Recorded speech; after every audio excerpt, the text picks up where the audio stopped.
¿Qué tal? ¿Cómo están? Buenas noches. 21 en punto, 22 grados la temperatura en Asunción. Gracias por la preferencia. Estamos arrancando la caja negra como todos los martes. Hicimos un adelanto hoy en la edición del diario La Nación de lo que vamos a mostrar hoy y que tiene que ver con el censo de la semana pasada. Para muchos fue un fracaso. Desde el oficialismo intentan minimizar esto, pero cada vez saltan nuevos hechos que evidencian de que no se hizo bien el trabajo. Y ya no quiero entrar en el detalle porque ya todos sabemos qué fue lo que sucedió. Me quiero enfocar en este primer informe que vamos a mostrar porque después vamos a escuchar testimonios de personas que figuran en una lista que nosotros vamos a mostrar, más de 3.000 nombres de supuestos censistas de algunas localidades del departamento central. De los 3.000 censistas que figuran en la planilla oficial del INE, porque a nosotros esa planilla nos pasaron desde el INE, por supuesto no vamos a contar quién, pero desde allí nos pasaron funcionarios que están indignados porque estaban a punto de pagar a censistas que en realidad nunca hicieron el trabajo. Por eso funcionarios nos pasan ese documento que vamos a mostrar. Son 3.000. De esos 3.000 censistas de dos ciudades del departamento central, en realidad 525 de los 3.000 nombres, 525 sí hicieron efectivamente el trabajo de censar, el trabajo de censista. Sin embargo, el resto no, porque nosotros accedimos a esa lista y llamamos de manera aleatoria a varias de esas personas y nos encontramos con respuestas de diferentes tipos. Por ejemplo, una persona, vamos a escuchar enseguida en el audio, nos dice que efectivamente se anotó para ser censista, pero nunca le llamaron. Otras personas que efectivamente hicieron el trabajo, otras personas que ni siquiera son de la zona, que pertenecen, viven en otra localidad, no precisamente a ciudades del departamento central, y otras dijeron que no tenían la más pálida idea, que utilizaron su nombre y pusieron en la planilla. Nunca se inscribieron. Y otros dijeron que sí querían participar, pero no querían hacer la capacitación, otros que no recibieron el kit, entonces ese día decidieron borrarse, no realizar el trabajo. A partir de estos hechos, ¿qué es lo que surge? Una presunción. ¿Y cuál es la presunción? Que los coordinadores de zonas habrían abultado la lista de los censistas para quedarse con el viático. Me dirán ustedes, 100.000 guaraníes es mucho. En realidad 100.000, si hacemos la multiplicación por 3.000 censistas, estamos hablando de 300 millones de guaraníes. ¿Y quiénes completaron después los formularios? Completaron los coordinadores. Y eso nos decía hoy Iván Ojeda. Las familias que no fueron censadas y que sin embargo aparecieron, se fueron a la vereda de su casa, encontraron la calcomanía, pueden llamar al 178, va a ir un censista a registrarlo, a hacer el trabajo. Pero ¿cómo pueden corroborar si la familia, por ejemplo, no censada o la vivienda no censada, los que viven allí no hacen la denuncia? ¿Cómo van a saber? ¿Y cómo sabemos cuál es la información que se completó a ojímetro y cuál es la información real? Según Iván Ojeda, el coordinador o el supervisor tuvo que haber revisado ese material y ahí se va a percatar. Pero ¿qué pasa si en este esquema ese coordinador o supervisor precisamente formó parte de hacer el trabajo de reclutamiento de los censistas, de inflar la lista, y en realidad de los 3.000 solo 500 y pico trabajaron? De eso vamos a hablar y después vamos a escuchar el testimonio, porque hemos hablado, reitero, tenemos la conversación, la grabación, audios de las personas con quienes hemos charlado, porque le llamamos por teléfono, quienes están en la famosa lista. Pero arrancamos con este informe, a ver.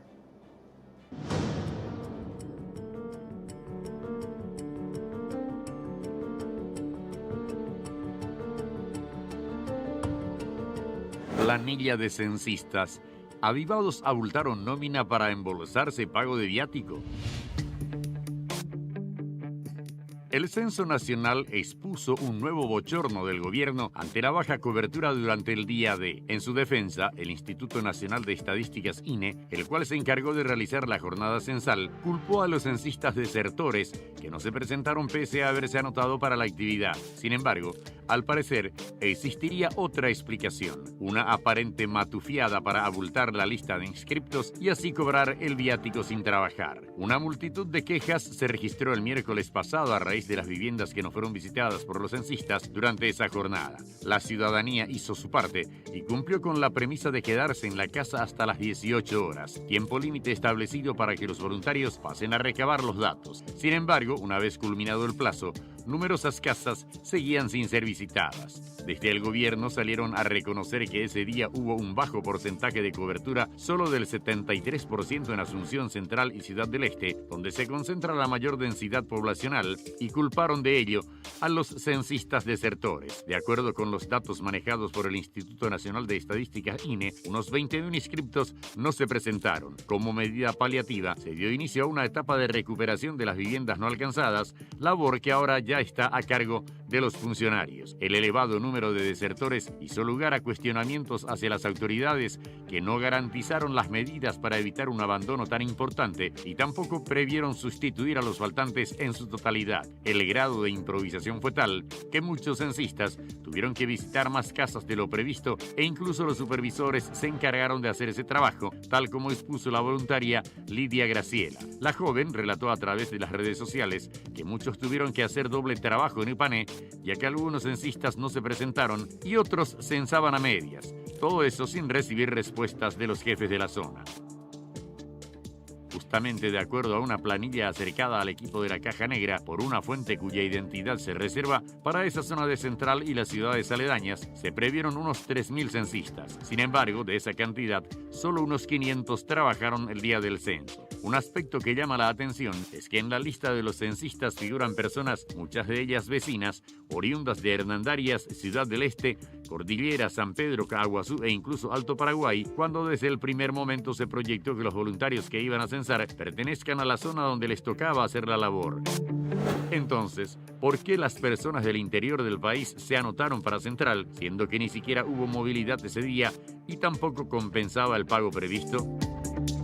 La presunción que se tiene es que, aparentemente, los coordinadores encargados de reclutar gente prometían a las personas 50.000 guaraníes a cada una por figurar en la planilla y así el coordinador se llevaba el restante 50.000 de los 100.000 guaraníes a pagarse por el trabajo de voluntariado. Fue así que muchos no aparecieron en el día del censo ante la promesa que iban a recibir 50.000 guaraníes cada uno. De constatarse la denuncia, solo en el caso de los 3.000 censistas para Ipané y alrededores, se habla de un monto de 150 millones de guaraníes que se embolsarían solo los reclutadores y los otros 150 millones de guaraníes los inscriptos. La fuente reveló además que, haciendo una consulta rápida a las personas que figuran en la planilla, muchas de ellas reconocieron que no se presentaron al censo y que esperaban el pago prometido por el uso de sus datos. El temor que existe ahora es que los coordinadores hayan completado los cuestionarios del censo a ojímetro para así retirar el viático. Esta desconfianza surge especialmente por la improvisación y corrupción que marcaron la jornada del censo en Paraguay y la tarea que tuvieron que hacer los supervisores como censistas, mermando sus funciones propias de control. Todo esto habría ocurrido en ausencia de la cabeza del país, ya que el presidente Mario Abdo Benítez optó por viajar a Europa antes que quedarse en Paraguay durante la realización del Censo Nacional 2022.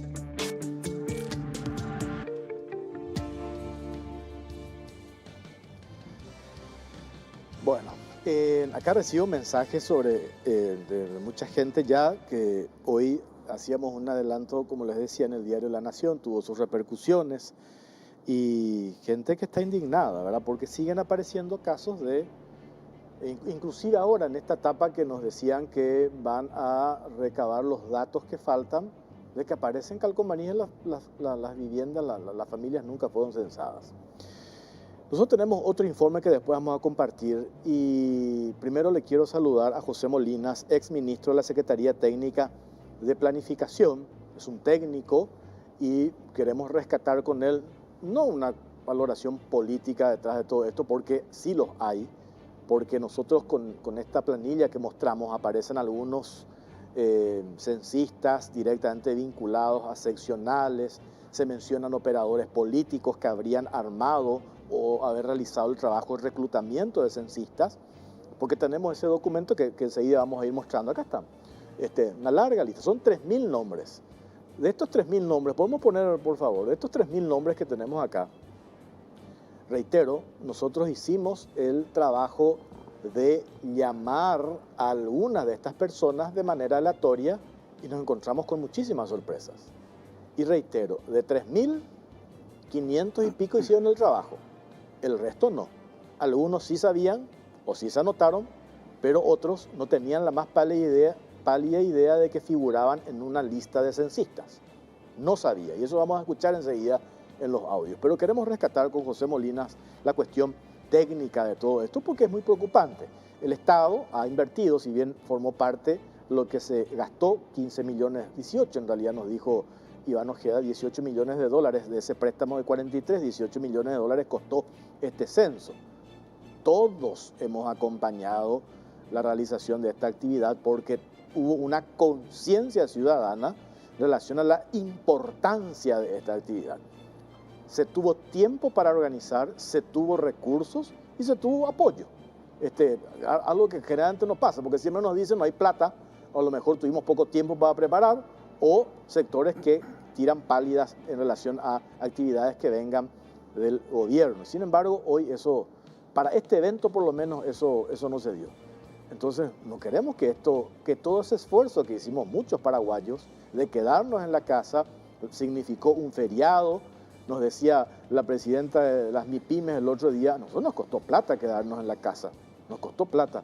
Entonces no me quiero imaginar que no valió la pena y que todo esto se echa a perder, porque cada vez están saltando más cosas, como por ejemplo esto que tiene que ver con el tema de los censistas, porque yo no sé si podemos confiar en los datos recabados o en los formularios que se completaron, cuando nos dicen incluso funcionarios de esta institución que los propios coordinadores completaron a ojímetro, porque abultaron la lista de censistas con la pretensión aparente, de eso no tengo la confirmación, la pretensión aparente de quedarse con el viático.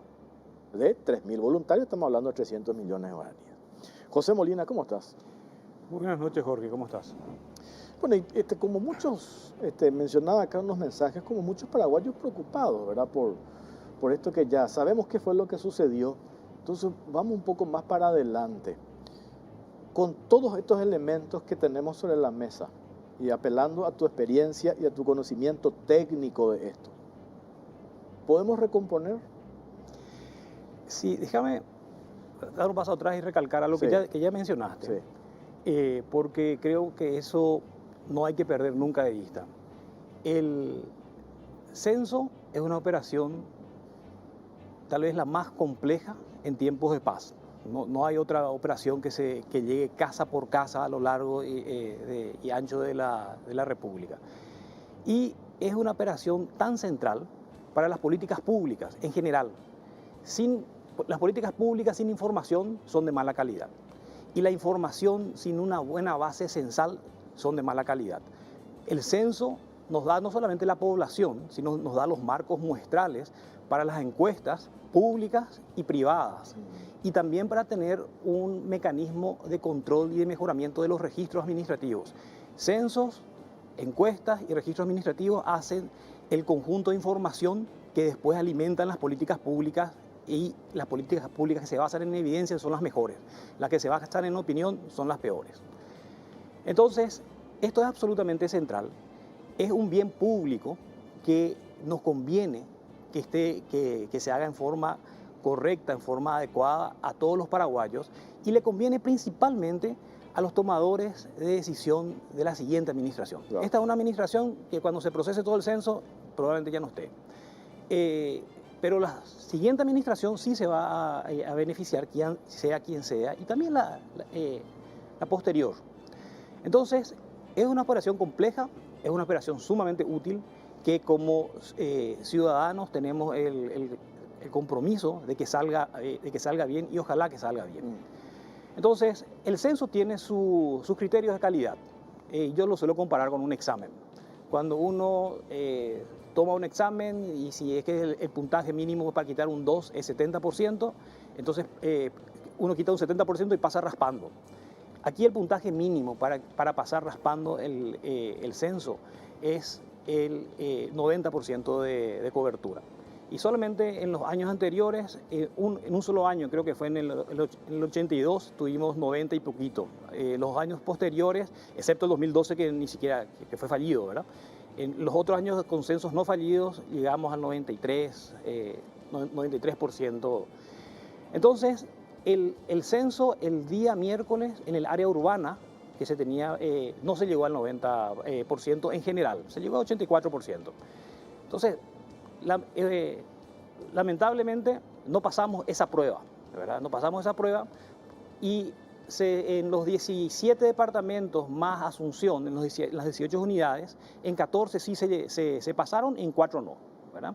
Esos 4, como bien dijiste, los 3 más populosos, Asunción, Central y Alto Paraná, y también Boquerón, que es el cuarto. Uno puede recuperar, así como hay un examen, cuando uno se aplaza en diciembre, hay un examen de febrero y un examen de marzo, aquí hay periodos de recuperación. Y esos periodos de recuperación se iban a hacer, por más que se llega al 90%, 2 semanas de recuperación para ver si se podía levantar al 93, 94, 95%, que se está haciendo. Entonces, en ese periodo de recuperación todavía es posible pasar del 84 arriba del 90 y tener un censo adecuado.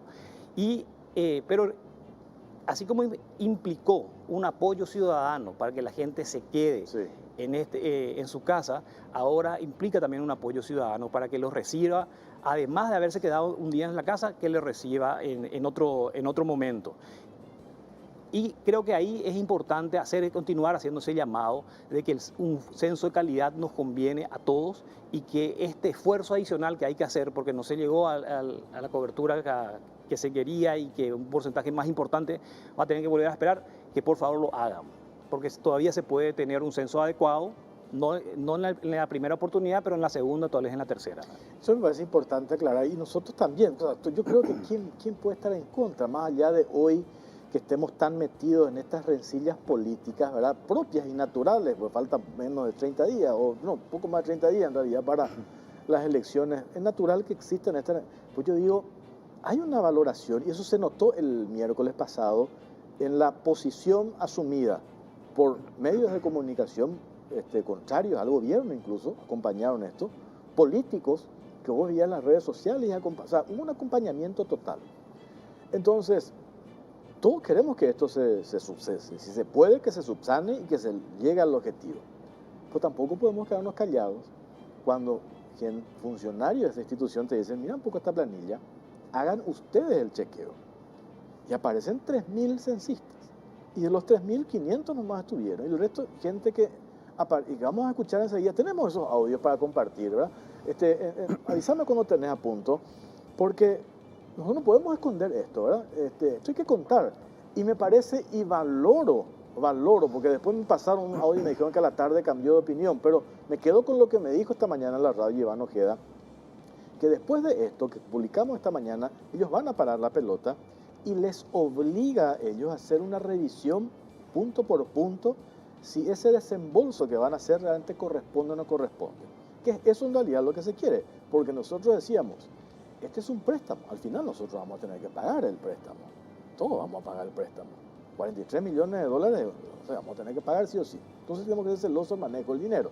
35 mil millones de guaraníes el monto destinado para el pago de censistas, 5 millones de dólares.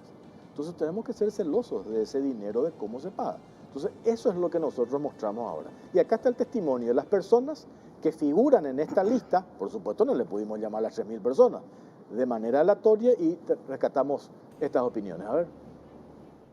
Hola, buen día, con la señora Adalys Medina. Sí, ¿Usted se inscribió para el censo? sí me inscribí, pero no hice. Entiendo, no recibió tampoco ningún pago antes. No. Ya, ¿en dónde se inscribió? ¿Para qué zona se inscribió? Para zona del Paso de Oro. Disculpe, con la señora Lilia Mabel Silvero, ¿verdad? Sí, con ella. ¿Ustedes pudieron retirar el pago del censo? No pudimos porque no se nos entregó el kit para hacer en nuestro barrio el censo. A nosotros no tenían que traer el kit. Ujú. Y nadie les llevó nada. Nadie nos llegó nada. Hasta el día siguiente, hasta casi las 12 del mediodía, hasta las 12 del mediodía prácticamente le estuvimos esperando y nada. Con la señora Susana Yelena Adorno, Sí, y queremos saber si ya pudo retirar su pago por el censo. la verdad que no, porque yo al final no accedí para hacer censisa. No accedió, usted se inscribió. Sí, ¿Por qué al final, o sea, no se presentó ese día o no le avisaron nada a los supervisores? la verdad que yo puse en mi ciudad, ¿verdad? Pero me pusieron otro lado que yo no podía y entonces no accedí. Usted es la señora Celina Páez, ¿verdad? Sí, Tenemos registrado como censista. ¿Usted realizó el censo y ya le efectuaron su pago? no. ¿Usted no realizó el censo? No. Ah, y no realizó, no se fue ese día nada más, o ¿cómo fue? No, yo no realicé el censo porque no tuve tiempo para ir a la capacitación ni nada de eso. Hola, buen día, con la señora Miriam Shembori. Sí, ¿Usted se inscribió para este año para el censo sí. y no realizó? No, porque nadie me llamó ni me dijo nada. Nadie me dijo que podía trabajar ni nada. Y Yo tampoco... pensé que ya no me tocaba, pero sí ya me hice caso tampoco. Hola, ¿qué tal? Con el señor Lorenzo David Romero Jiménez. Sí, el mismo. Quería saber si ya pudo retirar su pago del censo.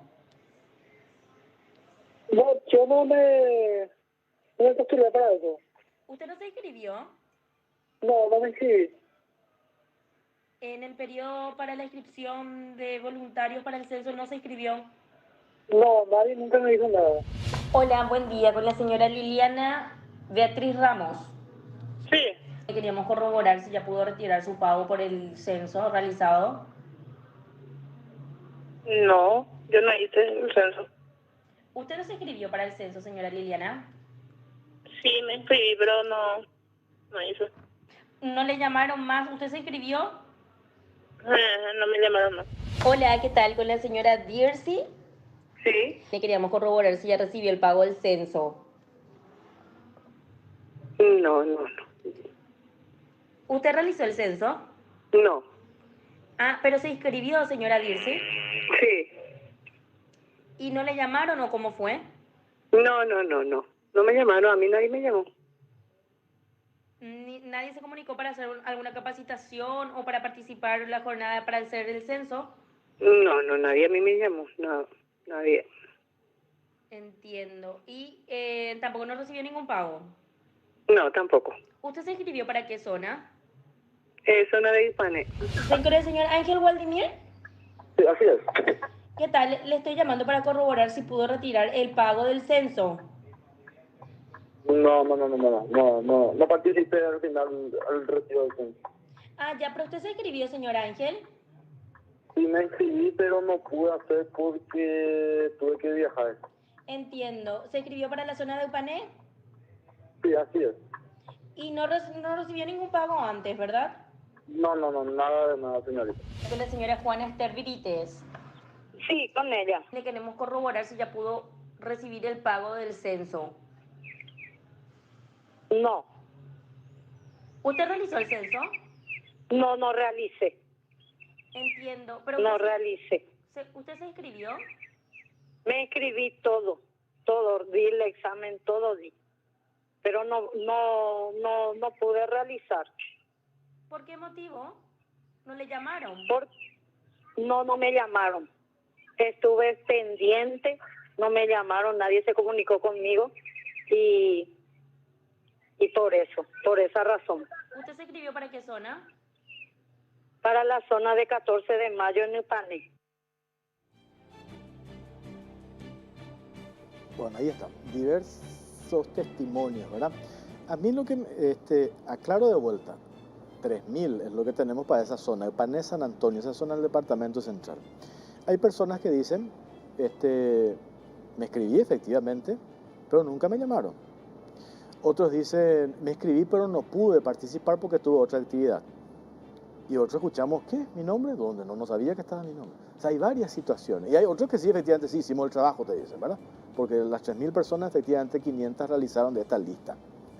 Entonces, esto nosotros nos pasan del INE, José, nos dicen, esto está listo para pagarse. Y esto no corresponde. No corresponde porque estas personas no hicieron ese trabajo. Entonces, ¿por qué vamos a desembolsar 300 millones de guaraníes cuando que en realidad lo que corresponde es mucho menos a 500 personas porque realizaron el trabajo? Entonces yo le pregunto a mi fuente, le digo, pero si solo 500 participaron, ¿cómo hicieron el relevamiento de datos? Y los coordinadores completaron los formularios a Ajímetro. Y ahí yo me caigo de espalda. Porque si efectivamente completaron nomás Ojímetro, no tenemos ninguna garantía de la calidad de la información recabada. Entonces, por eso yo decía, y hoy recibí algunas críticas en redes naturales, ¿verdad?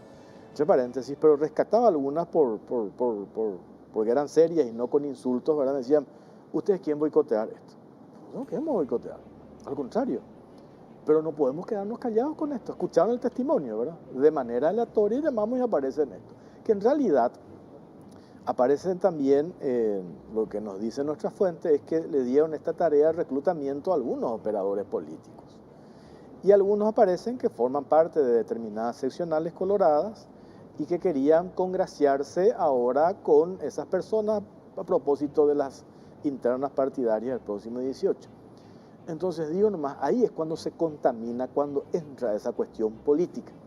Y yo el domingo decía, José, en el canal, acá en otro programa, en Cara o Cruz, acá se nota que no funcionó ese trabajo de reclutamiento de censistas. Porque yo me acuerdo que fui censista en el 92.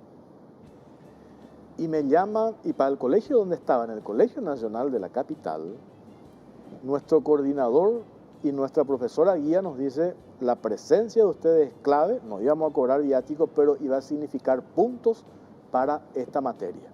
Yo me fui porque quería sumar puntos, porque si no me iba perdía esos puntos y significaba una ausencia. O sea, había un compromiso, no era una cuestión voluntaria, porque si es una cuestión voluntaria nomás está a la merced de la voluntad de la persona. Entonces, el asegurar el trabajo de los censistas me parece era lo más importante en toda esta historia. ¿Es así, José? Sí, tres cositas quiero enfatizar. Primero, como bien dijiste, ya estamos en un año electoral. Y una operación tan compleja, hacerlo en un año electoral, es agregar un riesgo adicional innecesario. A mí me parece que tenemos que cambiar el año censal. O sea, que ya no sea más años terminados en 2, porque en el año terminado en 2 hay internas y en el año en 3, unos meses después, hay elecciones generales. Aprendamos, estamos en este contexto ahora, hace 10 años tuvimos lo mismo, y si no cambiamos, vamos a continuar con este problema. Entonces, por un año acortemos el periodo intercensal, que igual van a ser con tasas anualizadas, y pongámoslo más cerca o a mediados de la administración. Ese es un primer punto. Segundo punto que señalaste, las posibles defraudaciones del dinero público. Bueno, la prensa tiene que controlar y cualquier ciudadano tiene que controlar. Ahora, la ventaja que en esto es todo trazable. Es todo trazable porque la normativa pública genera registros que son muy auditables y se puede saber quién hizo, quién no hizo, quién cobró y quién no cobró. Y aquel que le roba al Estado, que le caiga todo el peso de la ley. ¿Verdad? Entonces ahí sin contemplación para que sea aleccionador. El otro punto, el punto que mencionaste, que va al corazón de la credibilidad, si los supervisores pudieron haber llenado la información, eso sería un crimen, ¿verdad? Y básicamente ahí puede dar una sensación de falsa cobertura y puede haber una mala calidad de la información. Eso también es trazable. ¿Por qué? Porque ese supervisor no tiene forma de poner las cédulas de identidad de las personas, de poner los nombres de las personas en forma correcta. Y esta ronda censal por primera vez se introduce la cédula.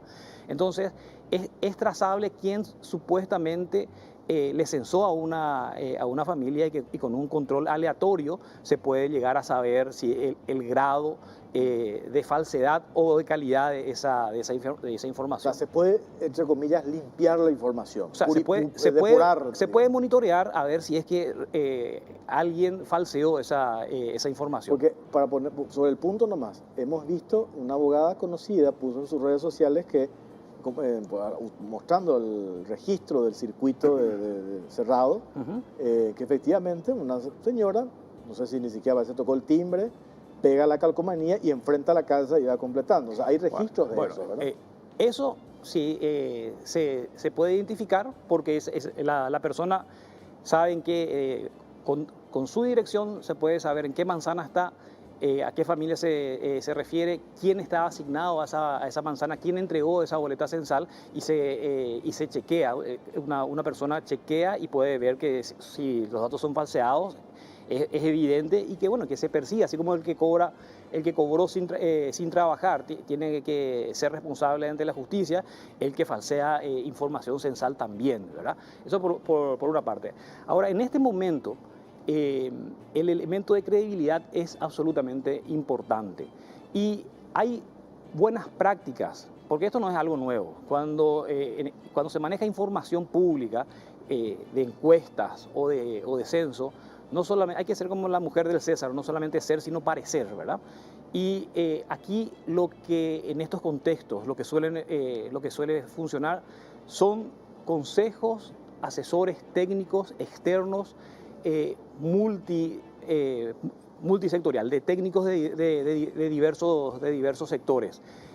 Cuando a mí me tocó estar en la STP, nosotros salíamos con los números de pobreza, había un comité de revisión de académicos y de técnicos de organismos internacionales y de organismos nacionales que revisaban eso antes y ponían su prestigio personal para darle credibilidad. Cuando fue el problema, tuvimos el censo fallido del 2012, pero había que ver qué se podía recuperar, si las estimaciones iban a ser técnicamente confiables, por más que eran estimaciones, que sabíamos que como censo no se logró el resultado, también se generó un consejo técnico asesor. Yo creo que sería bueno considerar esa posibilidad, que personas entendidas en estadísticas, en procesos, que lo hagan como una función de servicio público, revisen y pueden revisar este tipo de cosas, porque si empezamos a dudar en la calidad de la información que se recolectó en una casa, ya no es un problema de cobertura, sino es un problema que se va al corazón y eso hay que atacarlo de raíz. Totalmente, totalmente. Tengo que hacer una pausa cortita, a la vuelta seguimos hablando en relación a este tema. Está con nosotros José Molina, ex ministro de la Secretaría Técnica de Planificación. Pausa, venimos enseguida.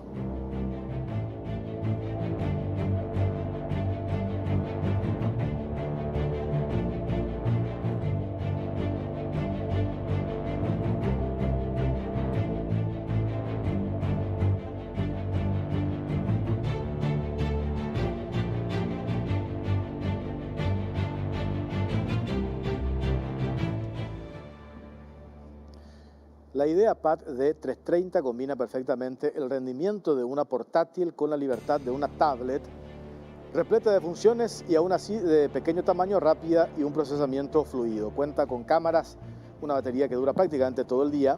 Además también puedes escribir directamente sobre este 2 en 1 extraíble o simplemente con su teclado.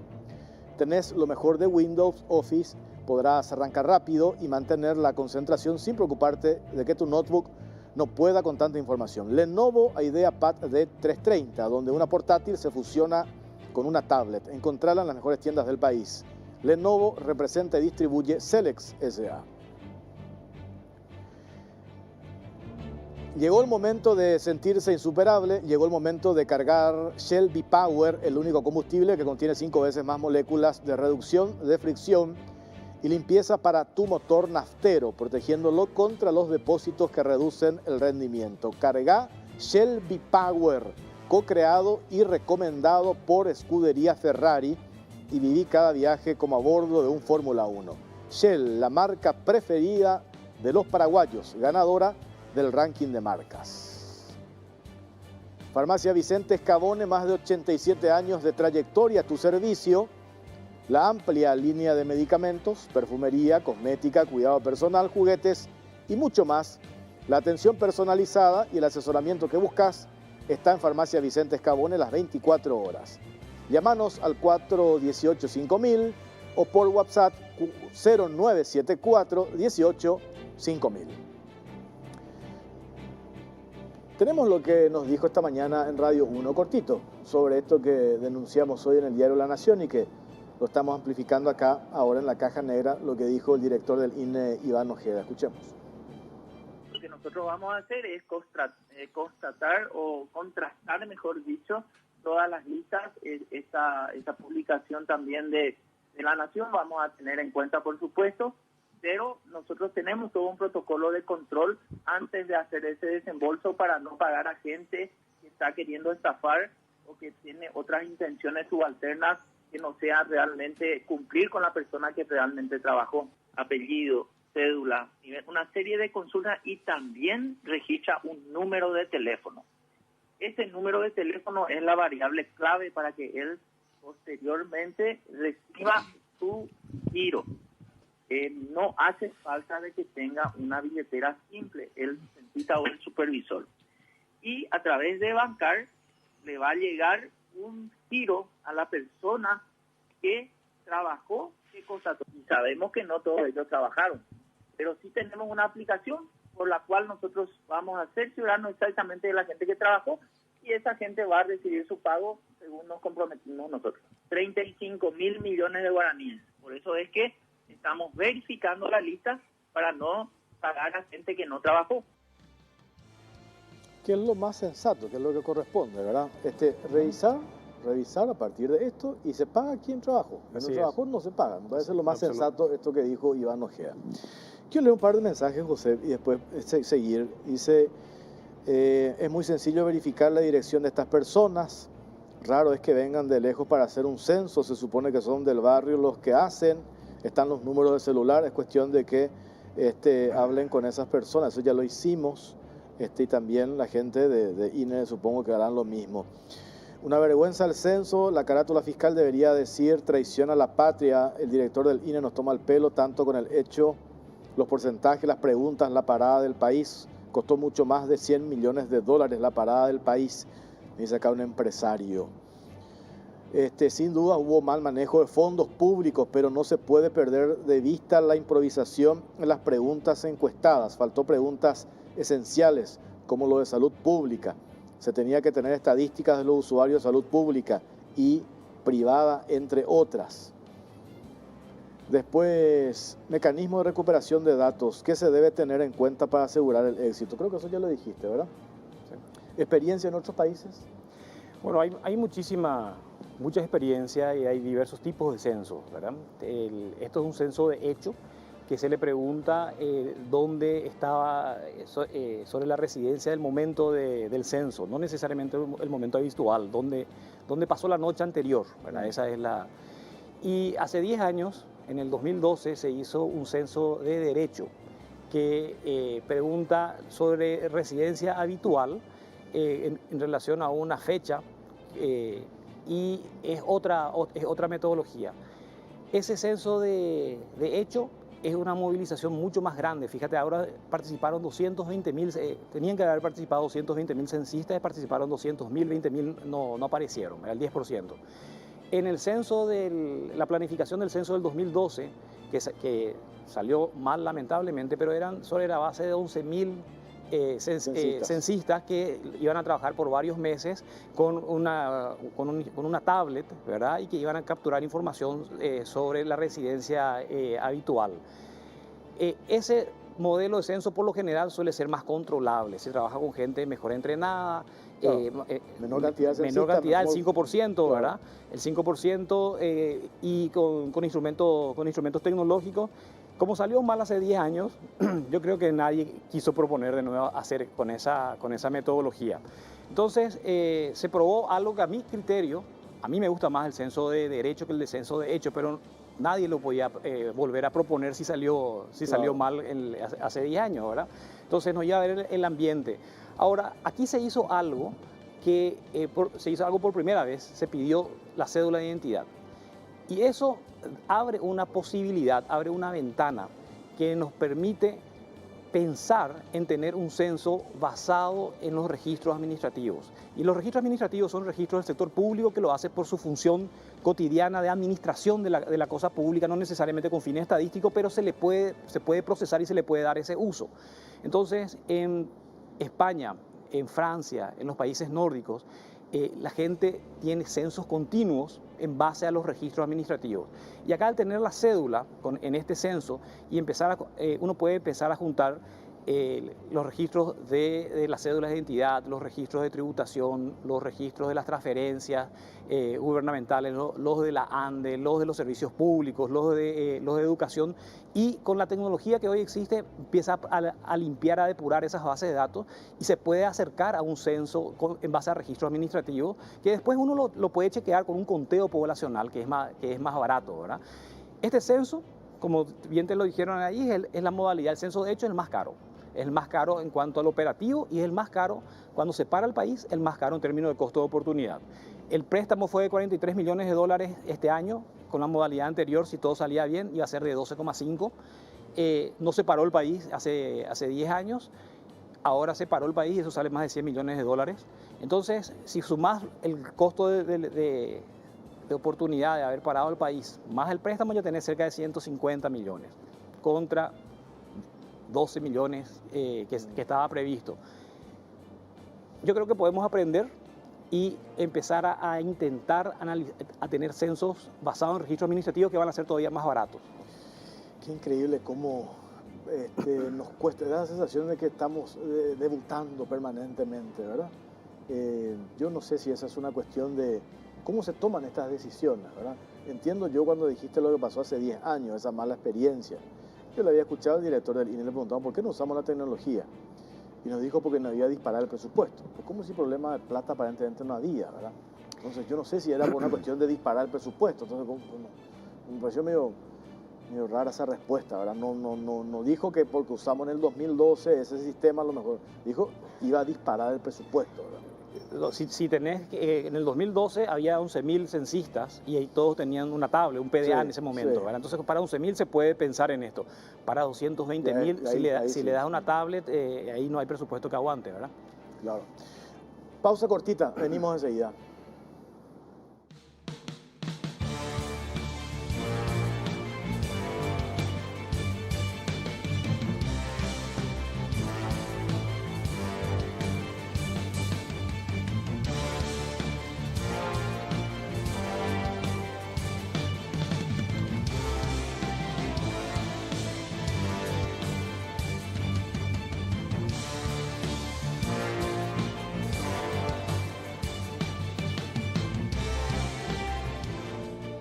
La idea de 330 combina perfectamente el rendimiento de una portátil con la libertad de una tablet repleta de funciones y aún así de pequeño tamaño, rápida y un procesamiento fluido.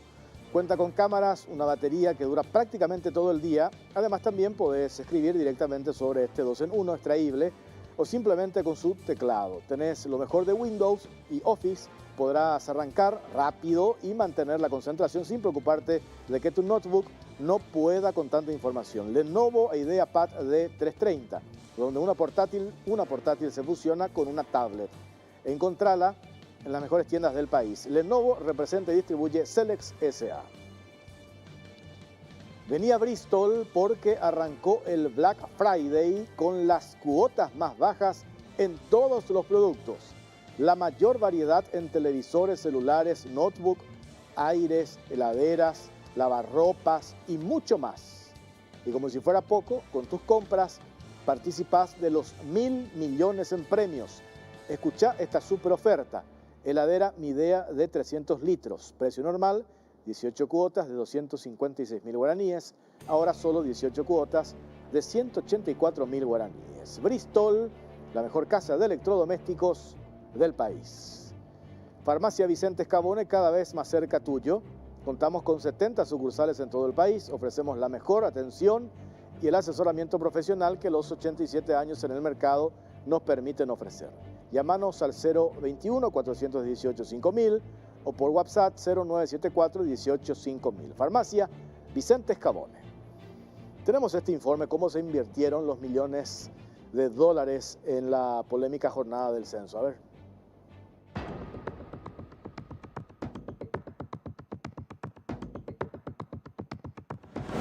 Censo. ¿Cómo se invirtieron los 66 millones de dólares en la polémica jornada?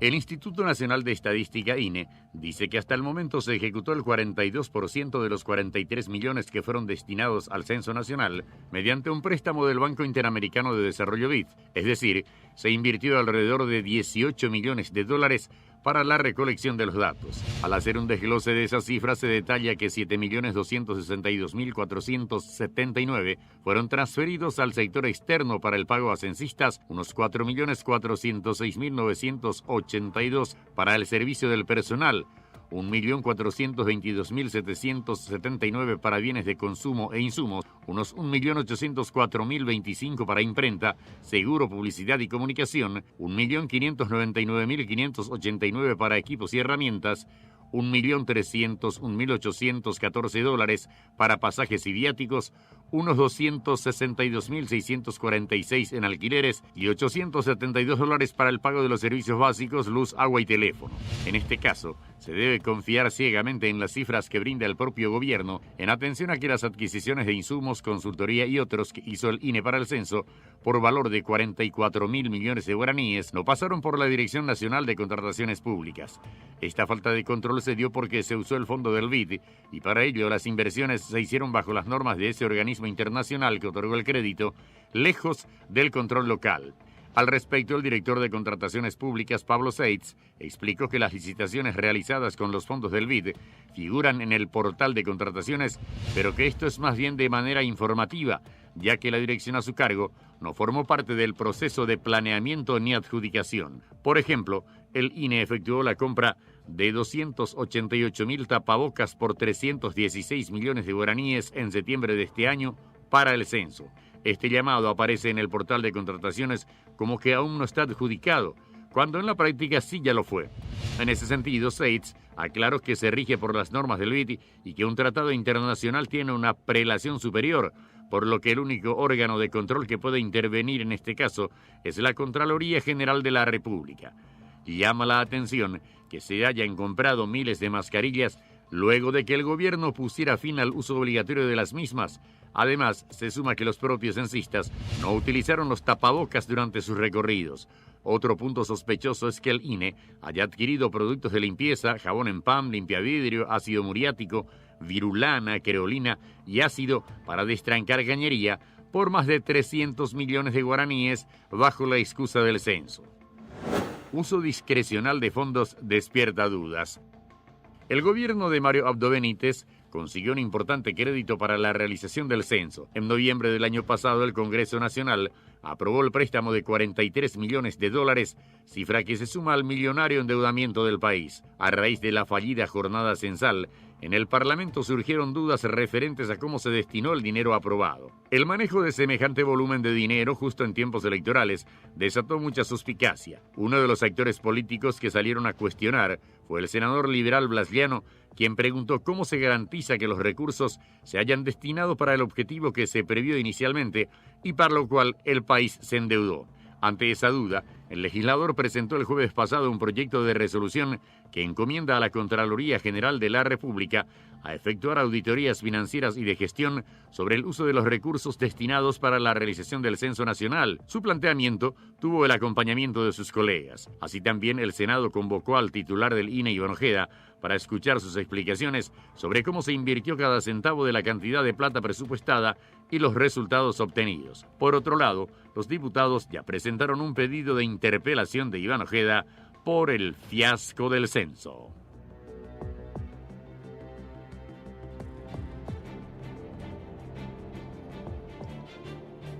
Bueno, acá me dicen en Santaní no sale la voz, un cable Santaní, no es un problema nuestro, ¿verdad? Ya, el problema del cable ahí en el departamento de San Pedro. Me envían acá un video, sí, Pues nosotros tenemos sí buen retorno, ¿verdad?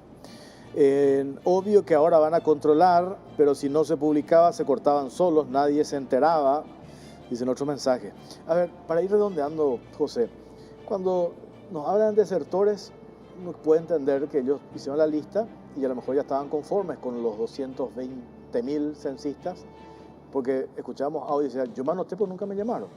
Entonces a lo mejor ellos ya decían, ya estamos contentos con la cantidad que tenemos. Quiero creer eso, ¿verdad? Por eso tanta gente que se anotó y nunca fueron convocadas. Entre ellos una conocida historiadora dijo, yo quería participar, me anoté, nunca me llamaron. Después lo otro de qué es lo que se tuvo que haber hecho.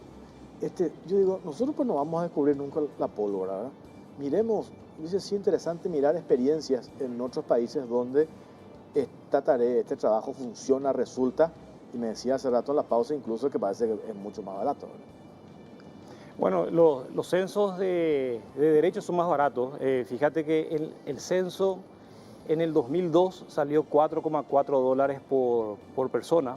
El censo del 2012, fallido, pero en términos de costos, salió solamente $2,5 por persona. El de ahora va a salir arriba de 5,5, ¿verdad? Entonces, el tipo de censo tiene diferentes costos. Y si nos vamos al censo con registros administrativos, eso tiene que ser todavía más barato que el censo de derecho, y yo creo que estaría por debajo de los $2 por persona, ¿verdad? Entonces, esa es la gran apuesta que yo animaría a que como sociedad empecemos a explorar para que tal vez en 5 años podamos hacer ya un intento y en 10 años ya estemos con la práctica y entrenada para movernos a esa tecnología censal que es más eficiente, da información continua y es mucho más costo efectivo. Por último, el tema de la cédula, vos ves como una cuestión positiva. Mirábamos nomás acá en el vecino país el año pasado, este año hicieron el censo en Argentina, armaron todas las varias organizaciones, se pronunciaron y sacaron finalmente eso porque decían que se pierde lo del anonimato. ¿Vos decís que eso es intrascendente? Bueno, no, hay una ley del año 42 del secreto estadístico que ni un juez le puede pedir al INE que revele datos censales, ¿verdad? Porque el secreto estadístico es absolutamente sagrado. Entonces, ese secreto estadístico que el INE tiene que resguardar, tiene que resguardar los nombres que siempre se preguntan, tiene que resguardar la cédula. Es un dato sensible y delicado, pero hay tecnologías para hacer el resguardo. Lo que yo digo es, ya que se pidió esto, que me parece que fue un paso audaz, que se aproveche al máximo para pensar en censos basados en registros administrativos, como lo hace España, Francia y los países nórdicos, con mucho éxito, con mucha eficiencia y con mucha calidad. Entonces, eso es un elemento central. El elemento de costo, como cualquier funcionario público, los del INE son responsables de la rendición de cuentas a los órganos de control, y esa responsabilidad se mantiene como cualquier funcionario público por 10 años. Entonces, y la Contraloría y los órganos de control tienen mecanismos. Por ser un préstamo internacional está exenta, no le aplica la 2051, que es la ley que rige el proceso de contrataciones públicas. Aquí hay 3 cosas para cerrar con esto. Por un lado, lo que mostrábamos en el informe, cómo se utilizaron esos millones. Más vale que seamos celosos custodios de cómo se utiliza esa plata. A mí me llama la atención, vi $4 millones de gastos personales. El costo de los censistas era $5 millones. No entiendo. Eso supongo yo que están los órganos naturales de control del Estado. Por ejemplo, la Contraloría General de la República. Ya en el Congreso, en el Parlamento, se aprobó que la Contraloría va a instar al ente contralor que intervenga. Eso por un lado en el manejo del dinero. Lo otro, esto que publicamos hoy, lo del viático. Yo me quedo con esto que dijo Iván Ojeda. Vamos a revisar esa planilla y se tiene que pagar lo que corresponde. Al censista que trabajó se le tiene que pagar por el trabajo realizado. No así a los que están en esa nómina y que no han hecho el trabajo. Y lo otro, que rescato lo que nos dijo acá el señor José Molina, que es un técnico especialista, estos datos recabados pueden servir y todavía se puede avanzar en la concreción de resultados favorables, digamos, para no decir que todo está perdido. Estamos no queremos nosotros eso. Yo aclaro de vuelta eso. No es que quiero que esto se vaya no haya servido todo lo que se ha invertido, el tiempo, etcétera. Al contrario, ¿verdad? ¿Qué es lo que se puede hacer? Pero no podemos dejar, por un lado, ya se generó la duda, La Contraloría tiene que revisar cómo se hizo la plata. El tema pago de viáticos se tiene que pagar a los que trabajaron, no a los operadores políticos. Y el tema de los datos, que me parece que es también lo más importante, si eso se puede recuperar. Y si podemos llegar a la meta, la ciudadanía de vuelta, se apela a la ciudadanía que si va hoy un censista en la vivienda no censada, pues que se colabore. Así es. El compromiso ciudadano todavía es necesario. Todavía el proceso no se cerró. Hubiera sido interesante que el miércoles que nos quedamos en la casa se hubiese llegado a la cobertura esperada del 90%, pero hay mecanismos de recuperación que están funcionando, implementándose ahora, y ojalá tengamos una cobertura bastante superior al 90% para tener datos de calidad y mejores políticas públicas en el futuro. Ojalá. José Molina, gracias por su tiempo, muy amable. Muchas gracias por la invitación. Hablábamos con el exministro de la Secretaría Técnica de Planificación. A la vuelta de la pausa antiagro, medidas políticas podrían generar perjuicios importantes a la producción nacional. La situación de los arroceros es una cuestión que preocupa, sobre todo algunas medidas populistas que tienen que ver con el medio ambiente. Vamos a hablar con representantes de la Asociación de Arroceros y la posición asumida por un grupo de legisladores en relación a este tema. Pausa, venimos enseguida.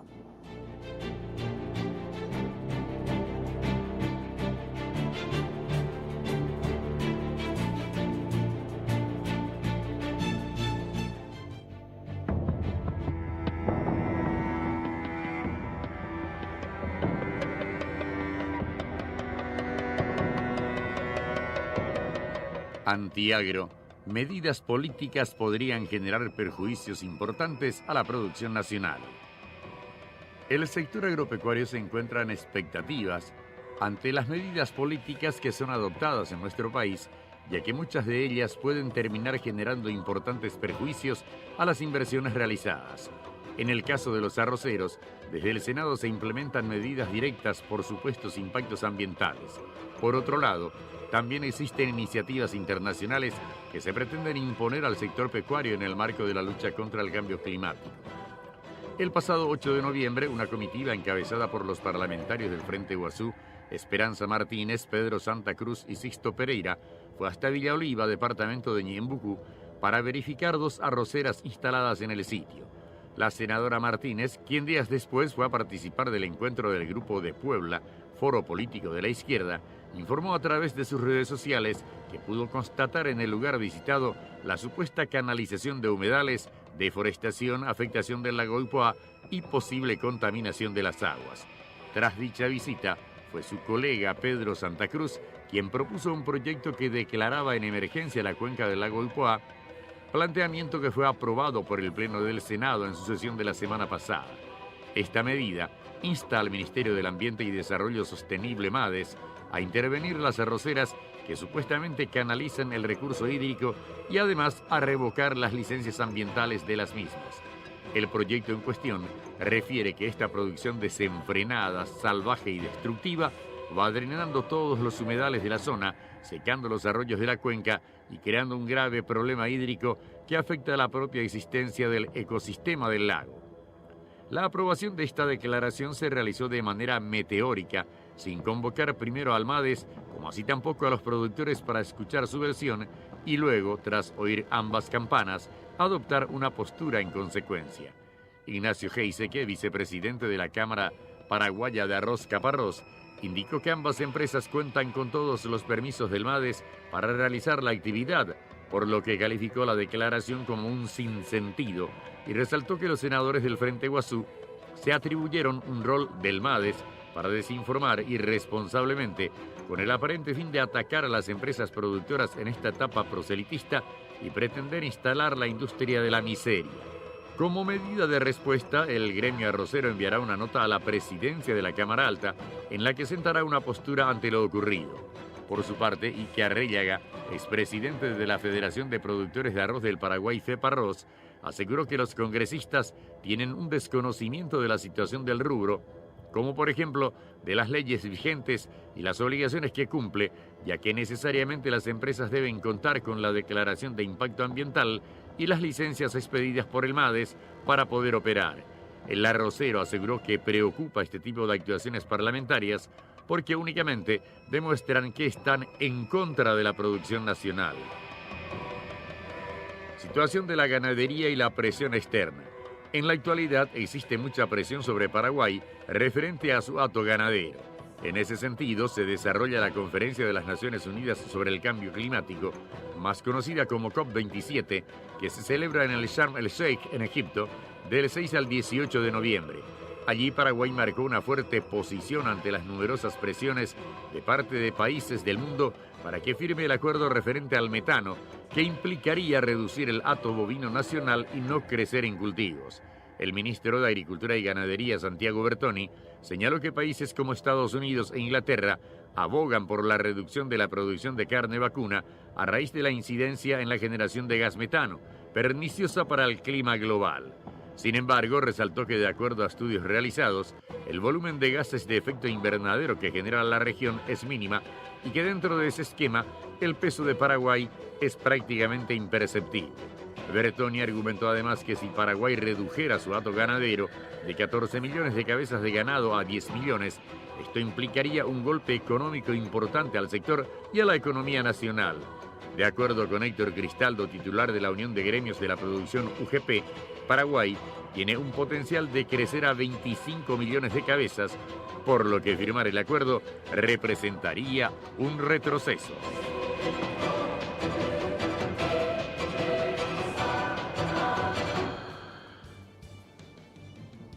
Bueno, sobre este tema está el ingeniero agrónomo Luis Arrellega. ¿Cómo estás, ingeniero?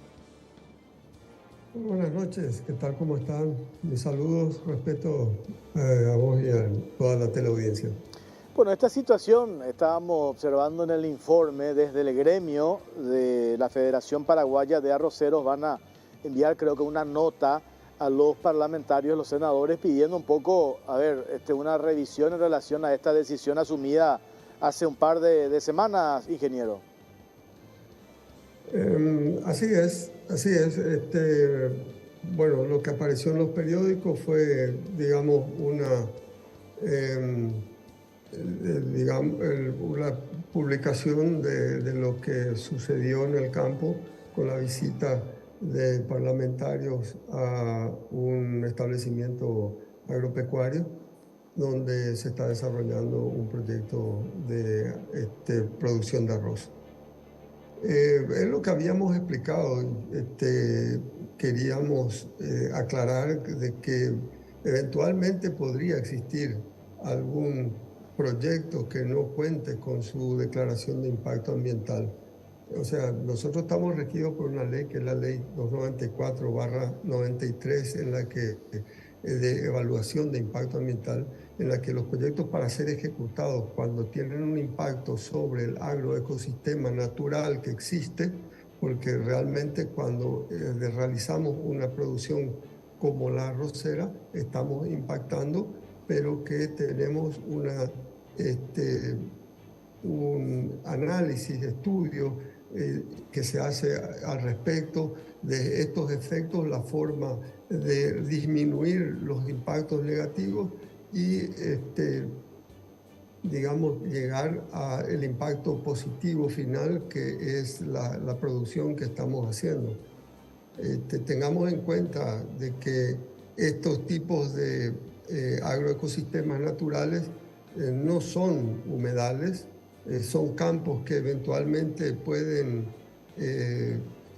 inundarse en ciertas épocas. Cuando hay lluvias intensas se pueden inundar, que están autorizados y permitidos para ser transformados en áreas de cultivo, que es lo que nosotros hacemos. Y obviamente no se puede hacer ningún arroz si es que no se canalizan, se hacen canales de riego y de drenaje propiamente, cosa que está permitida y autorizada a través de estas declaraciones de impacto ambiental que emite el MADES. Así es que lo que nosotros recomendamos y sugerimos es que cuando van a visitarnos nos pidan los trabajos técnicos previos que se hicieron como para poner en marcha los proyectos que hemos ejecutado. Como decía, usamos también como un argumento el gran desarrollo que esto genera, respetando la normativa nacional, porque eso estamos siempre mencionando, de que la normativa, la ley con sus reglamentaciones están siendo respetadas y que lo que estamos haciendo es una producción, tal cual lo mencionaba el ministro en la COP27, donde se mira solamente el impacto que pueda tener negativo sobre el ambiente y el impacto positivo en cuanto a servicios, trabajo, el cuidado también de la zona, del ambiente, del agua, etcétera. Todos están bajo control a través de el MADES y las auditorías anuales. Claro, aquí hay una cuestión un poco para entender, ingeniero. Yo puedo o podemos llegar a comprender una preocupación legítima por parte de este grupo de legisladores identificados plenamente con sectores de izquierda por la eventual contaminación del lago Upoá, la canalización de los humedales, la contaminación del agua, etcétera, etcétera. Por supuesto, ¿quién puede estar a favor y hacer el guiño a eso? Nadie, eso quiero aclarar. Pero por otro lado, se supone que está un ministerio encargado de otorgar las licencias correspondientes. Y se supone que ese Ministerio del Ambiente otorga las licencias a los arroceros una vez que se adecuen a las normativas ambientales. Y si se adecuan a las normativas ambientales establecidas por ley y se hacen las inversiones correspondientes, pues debemos garantizar la seguridad jurídica y prevalecer esas inversiones que hicieron estos empresarios en esa zona, siempre y cuando, si se ha efectivamente respetado lo que dice la normativa en materia medioambiental. Lo que no podríamos estar acompañando es esa presión de algunas ONG a nivel internacional que tienen una agenda marcada, determinada, y que están utilizando a estos actores políticos para ir a atropellar, porque eso se interpreta lo que hicieron, porque no le pidieron informes al MADES y declararon de manera inmediata emergencia ambiental la cuenca del lago Upoá. ¿Es así el relato, ingeniero? Tal cual. Agregaría algo más, de que se supone que los parlamentarios, cuando van, conocen perfectamente lo que es la legislación nacional y qué está permitido y qué no está permitido. Todos estos proyectos, de hecho, que cuentan con todo lo que mencionaste, cuentan con las autorizaciones correspondientes, y si no lo hicieran, en la primera auditoría va a aparecer y bueno, van a tener que resolver la situación, porque allí sí se verían en inconvenientes. Por eso nosotros decimos de que y recomendamos a todos los productores, socios de las asociaciones que están como miembros de la FEPARROS, la Federación de Productores de Arroz del Paraguay, que se informen, que tengan sus asesores y consultores ambientales, que se rijan exactamente por la normativa, y aquel que no cumple con la normativa pues va a tener que cumplir o va a tener que aceptar las digamos las sanciones que la ley prevé. Así es que entendemos que este es un proceso de una producción absolutamente legal, está permitida. Es más, repito, hoy las 75 mil hectáreas de arroz que existen en Paraguay son todas bajo riego e inundación. Ese es el sistema que se usa. Hoy estamos haciendo también rotaciones.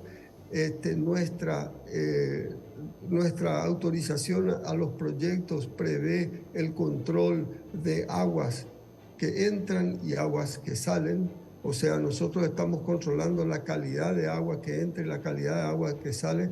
La mayoría de los proyectos hoy ya cuenta con un sistema de rebombeo y recirculación de agua para mejor utilización, justamente para evitar problemas con épocas de sequía que suelen suceder cuando los ríos bajan de nivel. No se permite el bombeo del río directo, pero sí se puede usar agua de reservorios y se puede usar el agua de reciclaje, etc. O sea, existe toda una tecnología y una técnica hoy aceptada internacionalmente. Varios productores pueden tener certificaciones. Entramos en mercados tan rigurosos como el mercado europeo. Estamos poniendo productos en otros países, en la región también. Hoy tenemos control de residuos en los granos que son exportados. O sea, decir también, es una falacia decir de que solo por el hecho de que se usan defensivos agrícolas o químicos sintetizados, nosotros estamos contaminando todo lo que existe. Eso no es así. Así es que nuestra producción es una producción limpia, es una producción inocua, y estamos, como digo, ingresando a mercados muy rigurosos en sus controles. Así es que lo que podemos hacer es apoyar a los paraguayos y paraguayas que son patriotas, ponen recursos, ponen tiempo y dedicación a la producción, y estamos generando un movimiento económico muy importante. Como se mencionó en un día de campo que salimos, donde estaba el ministro, a decir de que de tener 10 funcionarios en una empresa pasamos a más de 100 funcionarios al poner en marcha un proyecto que finalmente es respetuoso de la normativa y cuidadoso de la condición ambiental en la que estamos. Ingeniero, me espera un ratito, tengo que hacer una pausa cortita y a la vuelta retomamos. Pausa, venimos enseguida.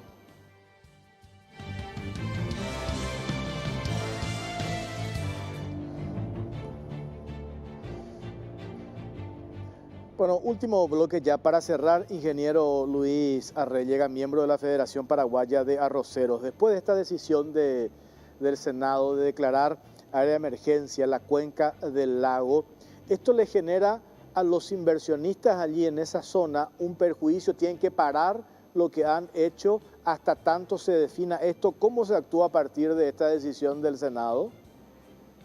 No, necesariamente no. Esto no tiene efecto sobre el trabajo que nosotros estamos realizando. Nosotros vamos a continuar con el trabajo que estamos haciendo, que está permitido. Tiene, repito, una declaración aprobada por el MADES, y no estamos, hay que entender que no estamos afectando al lago Poá y lo que es considerado como un sitio Ramsar, que es esa zona. Entonces, nosotros no nos estamos poniendo de acuerdo con ciertos parlamentarios que quieren crear zonas de humedales en todo el Paraguay y en cualquier región y en cualquier agroecosistema que tenga una inundación temporal. Y esto no puede ser. Esto no puede ser. Nosotros ocupamos áreas y transformamos las áreas que originalmente pudieron haber estado con ganado, con una cabeza en 4 hectáreas, 3 a 4 hectáreas, produciendo menos de 25 a 30 kilos de carne por hectárea año, y pasando a producir entre 8 a 10 mil kilos de arroz al año, con una inversión millonaria, por supuesto, ¿verdad? Pero al mismo tiempo, lo que estamos haciendo también es rotación, el cuidado correspondiente, y todo lo que tenemos que hacer es el cuidado de los recursos que disponemos. Y recursos son agua, tierra, son los principales. El resto es gratis todavía, que es el sol, la radiación solar, y en fin, después tenemos un inmenso trabajo detrás de todo esto. Así es que queremos que la ciudadanía nos visite, nos vea, entienda, conozca cuál es el sistema, vean que nuestra producción es una producción sustentable, es una producción que pretende quedar y permanecer por años y años y centenas de años en el mismo lugar. Nosotros no deterioramos ni degradamos la condición de los suelos, del agua, porque son los recursos más preciados que tenemos. Así es que, como decíamos, nosotros no entendemos cuáles son las pretensiones, pero estamos dispuestos a encarar cualquier situación que se tenga que hacer frente a las autoridades que correspondan y vamos a hacerlo con la clareza y con la transparencia que requiere este tipo de situación. Presupone que esta visita repentina por parte de estos parlamentarios, principalmente de sectores de la izquierda, obedece a una cuestión más bien ideológica, a una cuestión de preocupación legítima y natural del tema ambiental. Bueno, digamos, si entramos en un campo, es un campo un poco peligroso para nosotros entrar en temas políticos o en temas ideológicos, porque no es nuestra especialidad y no es lo que estamos acostumbrados a hacer, ¿verdad? Pero obviamente cuando estamos y somos dirigentes también tenemos que encarar este tipo de situaciones. Definitivamente nosotros no estamos de acuerdo con sistemas que prohíben o que quieren cercenar al agronegocio. El agronegocio genera riqueza, derrama una economía enorme en todo el país y el Paraguay y los habitantes y sus habitantes tienen todo el derecho de realizar negocios lícitos en el país, respetando la legislación y la normativa nacional. Así es que en materia, en eso sí. En materia por no último, vamos. No, para cerrar, digo, en materia de números, ¿cuánto es lo que hoy el sector arrocero en nuestro país mueve en lo que respecta a producción, digo? Paraguay hoy estamos viendo en años normales 1.100.000 a 1.200.000 toneladas. Esto representa con un precio de $250 la tonelada.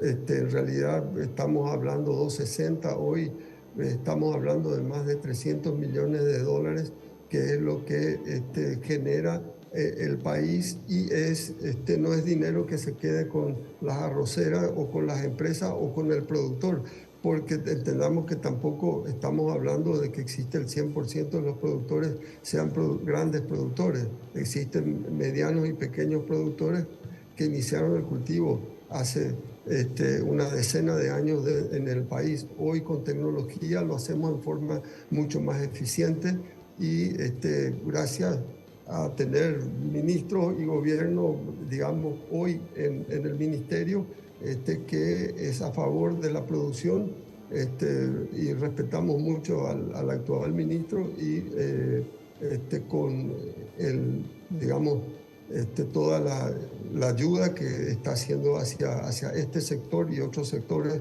para producción sustentable. Perfecto. Ingeniero agrónomo Luis Arrellaga, gracias por su tiempo, muy amable. Muy bien, muchas gracias y gracias por permitirnos participar en este foro. Muchas gracias, miembro de la Federación Paraguaya de Arroceros. Nosotros vamos a seguir con este tema. Nos vamos. Gracias por acompañarnos. Buenas noches.